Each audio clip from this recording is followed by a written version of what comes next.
But today, if I'm being honest, I think that today, out of all 3 weeks, today is by far the most dangerous of the three prayers.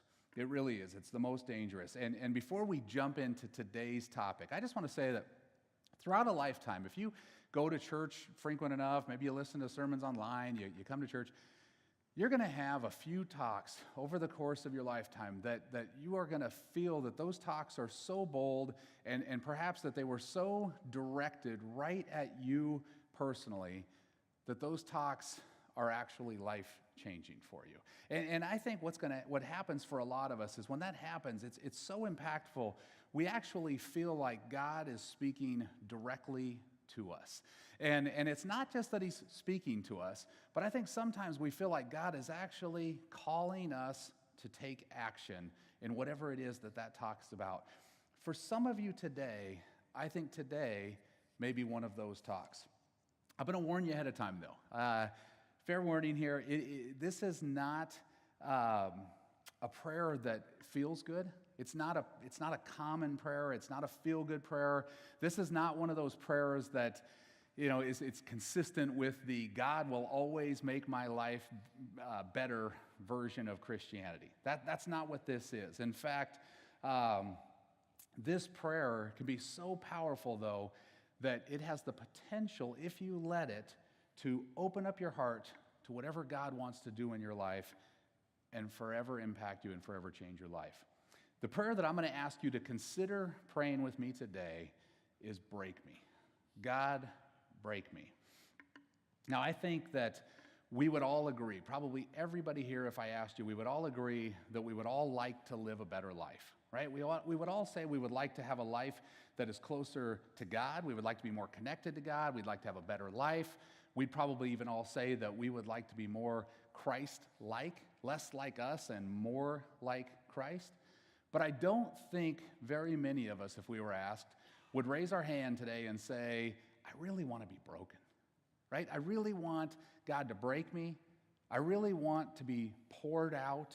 I really want God to kind of empty my cup so that he can fill it back up. So today, we're going to take a look at a couple stories, kind of back-to-back, side-by-side stories from the book of Mark. If you're not familiar with the book of Mark, it's one of the gospel stories. It's in the second half of your Bible in the New Testament. It's the second book of the second half of your Bible. So that'll get you in the right direction. If you want to follow along with that, you can, or maybe you have a Bible app or something you want to look at. But the story we're going to talk about today is a story of a prostitute. And it just so happens to be a first-century prostitute. Now, I don't know what a first-century prostitute life was like, but I'm going to go out on a limb, and I'm going to assume that it's probably not a whole lot different than one today. And what I mean by that when I say that is that I don't think there's anybody within that profession that got there because that was their lifelong goal. Right? There isn't somebody that was growing up and said, man, I sure hope to make that my career choice at some point in time, right? And there's nobody amongst the profession that says, wow, I sure hope to make the top 10 list of worldwide prostitutes, right? It's not like that, not a glamorous lifestyle. And in fact, I think it's probably quite the opposite. I think the only people that generally end up in this line of work are probably amongst the most vulnerable of societies. They're probably people that they felt like they had no other place to turn. They had nowhere else to go, and they ended up here. And who were these people? They were probably single moms, perhaps. Maybe they were widows. They were certainly people that life dealt a bad hand, right? And the really unfortunate thing, the sad thing is that these women, they were generally hated. They were certainly hated by women. They were used and abused by many men. And just generally speaking, they were sort of despised by society. And I think they probably lived most of their life in shame. I think that's safe to assume. Now, the prostitute that we're going to talk about in this particular story, I think that probably for the first time in her life, she probably met a man that was totally different. Somebody that was completely, totally different than any other man that she had ever met in her life. Perhaps a man that treated her with complete respect. a man that treated her with dignity, somebody that probably loved her appropriately. I think it's safe to say that that's probably what happened here. And this encounter that this woman had, it so transformed her life that she wanted to worship this man in the most sacrificial way possible. And because of that, she displays this extravagance or this over-the-top form of worship. And it kind of blows the minds of everybody that's around her. Her friends and the people that she was hanging out with that day, they're all sort of blown back in their seat as to what happened. And here's where we pick up the story. Mark 14:3. It says this: While Jesus was in Bethany, reclining at a table in the home of Simon the leper, a woman, who was the prostitute, a woman came in with an alabaster jar of very expensive perfume made of pure nard. She broke the jar, so she broke that jar, and then she poured out the perfume onto his head. So she broke the jar, and she poured the perfume onto his head.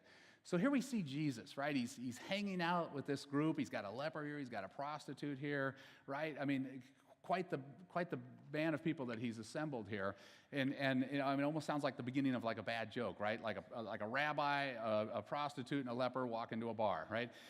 But the reality of it, guys, is think about this in that context, in that time and place, and with those people. People didn't hang out with lepers. People didn't hang out with prostitutes. If you saw a leper coming, you probably went as fast as you could the opposite direction.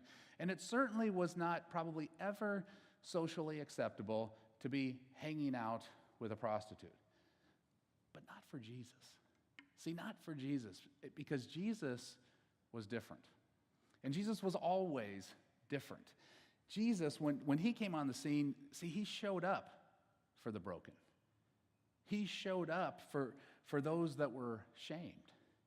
And he showed up for those of us that needed him most. Now, before we continue into that story, we're going to come back to that here in a second. I want to talk for just a second about this perfume, what this perfume was all about. It's kind of important, and I want us to understand this perfume.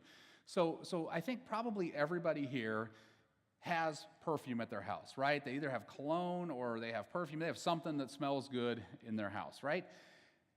I always think every year for Christmas, I always get this gift pack. My wife always buys me this little gift pack of colognes, like from Target. It's got like all of those little bottles, and it kind of lasts me the whole year till next Christmas. Well, that's not what we're talking about here, okay? That is not what we're talking about. Like, she did not run down to the convenience store in downtown Jerusalem and pick up the variety pack of perfume for this occasion, okay? In fact, we actually find out a little bit later in the gospel story that this perfume that she had was so valuable that it was actually valued at an entire year's wages. A year's wages. I mean, think about that. Whatever it is you make today, to put it into context, and put that in your hand here, and that's the value of this perfume. So why was it so valuable? Well, it was valuable because it was rare. It was very rare. It was hard to come by. This was not an ordinary household item. In fact, ordinary women didn't spray on perfume before they went out on the town. This was just not a common object that was found in this day and age. And so who wore perfume? Well, I'll tell you who wore it. Prostitutes wore it. And they wore it because it was sort of like a calling card for them.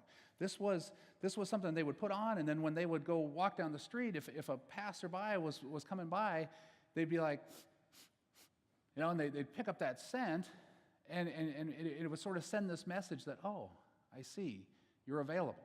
Okay, so this was an extremely expensive form of advertising. Again, a year's worth of wages. But it was also her entire way of drawing in an income. This was how she made her living. Okay, so here we've got this gal. She's got this incredibly expensive perfume. And in the very next verse, in the next part of the verse, it says this. She broke the jar, and then she does what? She poured out the perfume on Jesus' head. So she broke and she poured. Say that with me just one time. She broke and she poured. Okay, so we're all clear here. Now, as we continue reading this account, we see that some of the people around her, they sort of responded, I think probably the way that many of us would have, certainly the way I would have. and they kind of freak out a little bit, right? So here we got this gal, she's got this very expensive perfume, she's busted it off, she's like pouring this thing out. It wasn't like she was just giving a few sprinkles here, right? And they start freaking out. They're like, what are you doing? And I picture this scene in my head. If this was like a modern day action movie, this would be the part where it kind of goes into slow motion, right? And like even the sound and the voices are in slow motion, and people are like, wait, stop, right? And they're like diving to grab this jar out of her hand before she dumps it all out. And you know, they're thinking and they're saying, what are you thinking? What are you doing? This stuff is so valuable. Don't you realize? We could have sold that. We could have paid our bills with it. We could have went on a trip. We could have given money to the poor. We could have done a lot of things with it. Did you have to go ahead and dump it on Jesus? Couldn't he have just had like a few drops of it? Did you actually have to give him the whole thing? Now let's think about that in today's context for a second. How often do we have something that we hold on to? Something that is so valuable to us, it's so precious to us, that we wouldn't even consider sharing it, much less giving it away. Right? For some of us, maybe that something is just our time. Right? My time is so precious, right? Like, I'd love to help you out, but, you know, I'm kind of busy. Got a lot of things going on. And I'd sure love to serve, but, boy, tight schedule, tight, real tight. I'm real busy. My time is valuable, right? Or maybe it's not time. Maybe for you, it's just that tight, clenched fist that I have around my money. Maybe that's it. Maybe that's what I can't part with. And if we're honest, that's an easy one for us to justify, right? That's a really easy one, because I could look at it and I could say, but I have bills to pay. I have kids to feed, right? There are probably things that I need to buy that I don't really need to impress people that I don't really like, right? It's an easy one. So when we look at this act of worship that she did, it's kind of hard to imagine.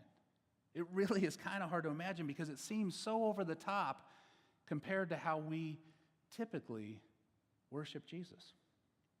And again, I just want to say it one more time so we're clear. This was an entire year's wages that she dumped on his head. So get this. I don't want us to miss the point. It's not just about the perfume. What she is saying here, guys, what she is saying, she's saying essentially that, Jesus, I am giving you my whole life. I'm giving you my most valuable possession that I have. And this valuable possession, it represents my past, who I am, what I've been, but it also represents my future. Right? That's what she's given him here. Does that make sense to everybody? Everybody tracking with me here? In other words, she's saying that my past life, this old me, that job, that old thing I was doing over here, I'm going to go ahead and put that aside now. I'm moving past that. And in fact, I'm going to give up my entire future source of income, my livelihood. I'm giving it to you, Jesus. And I think what she's saying in effect to Jesus, she's saying, Jesus, you have so loved me. You have loved me so much that I'm going to break my most valuable possession that I have. It represents my livelihood. I'm going to break it, and I'm going to pour it out. All of it. Not some, not a few drops, not my leftovers. I'm going to pour it all out in one selfless act of worship. Broken and poured out. So that's point one on our outline also. And point one is this. We need to give God our past and our future without holding anything back. Okay. End of first story. Story two. As I mentioned, both these stories are in the book of Mark. If you're still trying to find it, there are only 66 possible choices. You will get there eventually. I have faith in you. Okay? In this story, we see Jesus, and Jesus is like hanging out with his guys, but this isn't any normal hangout situation. This particular situation, Jesus is about to have his last meal. Imagine that, your last meal, right? Who would you hang out with? Here's Jesus hanging out with his guys. He's about to have his last meal. He knows what's in store. He knows what's coming. He knows he's about to be nailed to a cross. And the author of this gospel, Mark, he records the event and he writes this. He says, as they were eating, Jesus took some bread and he blessed it. Then he broke it into pieces and gave it to his disciples, saying, "Take it, for this is my body." And he took a cup of wine, and he gave thanks to God for it. He gave it to them, and they all drank from it. And he said to them, "This is my blood, which confirms the covenant between God and his people. It is poured out as a sacrifice for many." So here we see again, it is broken and it is poured out. Now Luke, one of the other gospel writers, he also recorded the event. And he picked up on something just slightly different. And here's what Luke says. Luke says, "And Jesus took the bread, he gave thanks, and he broke it. And he gave it to them, saying, 'This is my body given for you. Do this in remembrance of me.'" Do this in remembrance of me. Now, all scholars would probably agree that the "do this" that he was talking about is in reference to the ritual that we perform, the communion, the Last Supper, whatever you want to call it, that we perform here on Sundays in church sometimes, at churches around the world. That's what the "do this" was in reference to. But perhaps, just what if, that "do this" meant something just a little bit more? What if Jesus was also saying, as he was broken and as he was poured out, we should do that as well as the ritual? Right? In other words, not just do the ritual, not just take the bread and the cup and do the ritual that we do, but live as he lived. You know, God calls us to live as Jesus lived and to love as Jesus loved. And we are to die to ourselves daily so that we may live for his glory. So when Jesus says, "Do this," what if perhaps what he was really saying to us was, don't just do an act to remember me. Don't just do that. But may you also be broken. May you also be poured out like I was. Broken and poured out in such a way that you're giving all of it up. Give all of it up for God's glory. Several months ago, I got invited to go to a weekend men's retreat. It was an organization called Marked Men for Christ. Now, this will sound kind of strange at first, but as a pastor, but this is not really my thing.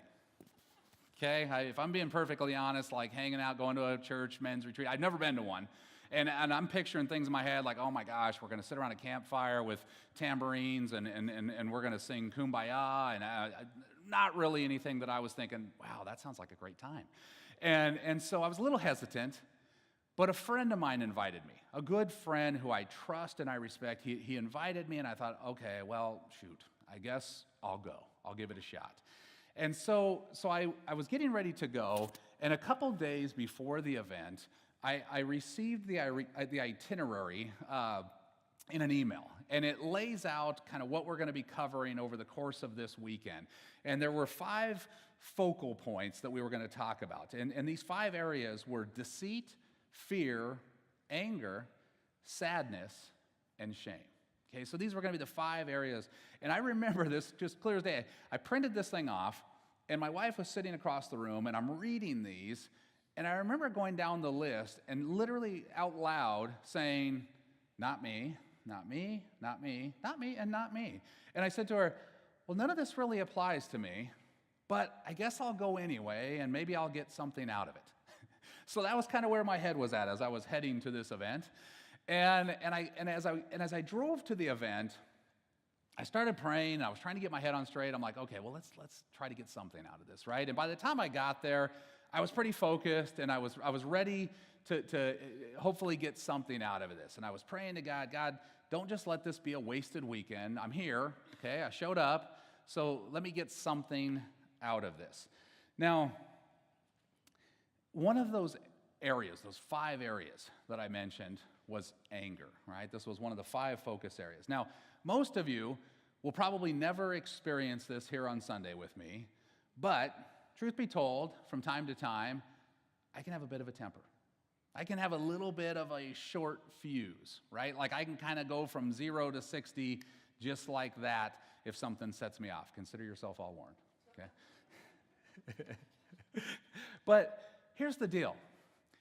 What I didn't recognize and what I didn't realize was the impact that was having on my family.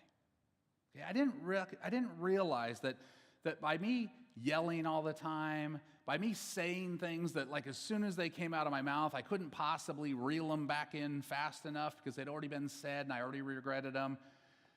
I didn't realize me getting super mad over trivial, dumb stuff that really doesn't matter. I didn't realize how much that was impacting my family at home. So as I began to pray, and I prayed as I was at this event, what I quickly came to realize that not just the one of the five, not just anger, but all five of them were actually me. All of them had to do with me. And I don't know if you've ever had one of these moments in your life. I call it like an aha moment, right? This for me was an aha moment. And I got to tell you, when this hit me, it hit me hard. And I began to cry. And I cried, and I cried, and I cried, and I cried. And did I mention I cried? I mean, I cried. And I'm not much of a crier, but I got to tell you, I cried. And as I cried, I prayed. And while I was praying, I was crying. And I was praying to God. And I was just asking him, God, whatever this is within me, take it. Empty my cup. Take this one from me. Literally break me of this, God. And I'll tell you what, God doesn't mess around. Like, God heard me, and he responded like rickety tick. Like, he was on point. And he heard me, and he broke me. But here's the really cool thing about God. There's a lot of cool things about God, but here's one cool thing about God. God doesn't leave you broken. Like, he didn't leave me curled up over here in the fetal position crying for days on end. He didn't do that to me. What he did was he started to pick me back up. He started to fill my cup back up. And I got to tell you, today, I'm not perfect. I still sometimes get mad. I still sometimes lose my temper. I still sometimes say things I shouldn't say. But each and every day since then, I experienced God filling my cup in some way, bringing me further from this version of me who I was and closer to this version of me that I want to be. Point number 2 on your outline is this. We impress God with our strengths, but we connect through our brokenness. Think about that. It's real easy to impress everybody with my strengths, right? That's easy to impress people with your strengths. But we connect through brokenness. It would have been easy for me to show up to the Mark Men event and be strong, be tough, hold it all in, right? Not reveal myself, not be vulnerable, not let God break me. But by praying to God and saying, God, give me your best. Give me all you got this one, right? Give it to me. Break me. By doing that, here's what I found. I found a deeper love for God. I found a deeper love for others. And I found a deeper love for my wife and for my children than I've ever had before. So you see, God, he knows that we connect through our brokenness. And he needed to break me in order so that he could start putting me back together. That's what he needed to do. Now, I have a friend, I mentioned, the friend that invited me to this event. He also attends this church, and I've asked him if he would come up. He's also been to several Mark Men events, and I've asked him if he wouldn't mind coming up here and sharing a little bit of his story and his experience as it relates to this as well. And so I'd like to introduce Lee Stearns. Good morning, guys. My story is very similar to what John experienced at that Mark Men weekend. I had been going to church and living the Christian life for over 20 years. I came to know the Lord in my 30s. And I had been going through life doing church, doing God, doing Christ, but not really truly letting myself go to him, not praying that prayer of break me, Lord. And that weekend, I discovered things about myself that I knew, but I had buried them and packed them so far down inside that they kept me from being the man that God wanted me to be, the man that my wife wanted me to be, the husband, the father to my children. And through that prayer that weekend of break me, oh Lord, Lord, break me, I was able to give that all up to God and come out of that weekend a different man. I remember coming home that Sunday afternoon and touching my wife, and she just looked me in the eyes and said, "You've changed." And I had. And I can only give God the glory for that, and give God the glory for my wife's prayers of break my husband, Lord, the prayers that she was saying before I went that weekend, and the prayers that I went into that weekend with of break me. And he did, and he delivered. He delivered some fantastic results. If I hadn't said that prayer, I wouldn't be here today. I'd be sitting in another church just doing church, sitting in the corner, coming on Sunday and going through life. He's changed me, and I give him thanks for that. Thank you. Have a great day.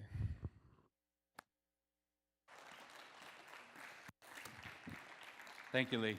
Great story. Thanks for coming up and sharing that. Guys, at some level, I think we all need to be broken in order for God to really use us. Even if you look at the Bible characters, some of the heroes of the Bible and people that we maybe look up to. I think of Peter. Peter was like Jesus' right-hand man, right? They were like boys, and they hung out like best friends, I think. And even Peter says to Jesus, he says, "Jesus, I would never deny you. Never. I would never do that to you." Only to turn right around and deny him 3 times. He denies him 3 times, like I don't even know this guy, kind of deny him, right? I don't hang out with that guy. I don't have anything to do with him. He denies him like that. And on the 3rd time, Jesus is looking right at him. They make eye contact. He's denying him. "I don't know you. While I'm looking at you, I don't know you." And you know what it did? It broke him. It broke Peter. It crushed him. But again, you see, Jesus forgave him. Jesus lifted him back up. He forgave him. And after the resurrection, Peter got a pretty important gig.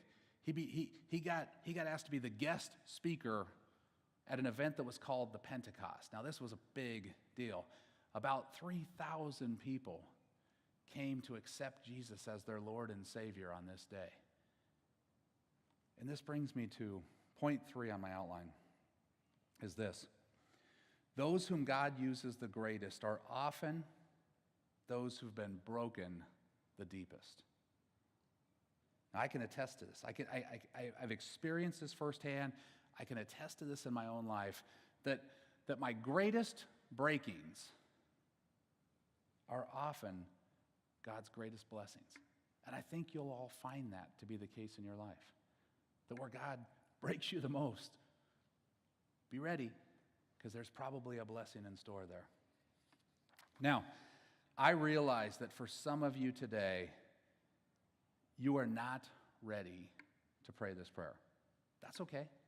It's okay. It's not a condition of salvation. It's okay. For some of you today, maybe you're here today and you're still trying to figure this thing out, right? Maybe you're trying to explore this whole thing. You're trying to figure out who this Jesus guy is. Do I want to follow this guy? I don't really know him yet. And if that's where you're at today, that's okay also. In fact, I'm just glad you came today. Thank you for showing up. But for others that are sitting here today, I think you recognize that you need this. I think you recognize that you would like to experience God's full blessings. You would like to experience what it really means to have your full potential and live a Christian life. The gospel message, you guys, it is a message for everybody. But it's a message for everybody to surrender to God. That is the message. The prostitute in our story, she broke and she poured out all that she had to follow Jesus. Jesus was broken and poured out so that we may have eternal salvation. Our mission here at Turning Point Church, we have a mission, and our mission is to help people move from where they are to where God wants them to be. Like I say it all the time around here, I say, come as you are, just don't stay that way. Right? That's our mission. But in order to experience that growth, in order to do that to some degree, you have to let God break you so that he can start to reshape you. Now, many of us, if we're honest today, guys, many of us are unusable to God where we're at right now. And that's because we're still trying to live for ourselves. We're still sort of partially into this. Like we're giving God just like a few of the drops. We're not quite ready to pour it all out on him. We're not really ready to say, you can have my entire past, and oh, by the way, you can have my entire future.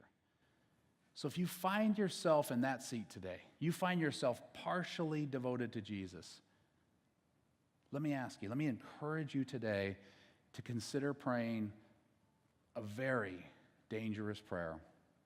And I want you to pray, God, break me so that I can fully be dependent on you. Do whatever it takes, God. Do whatever it takes. I want to know you. I want to know you intimately. I want to serve you faithfully because I trust you, God.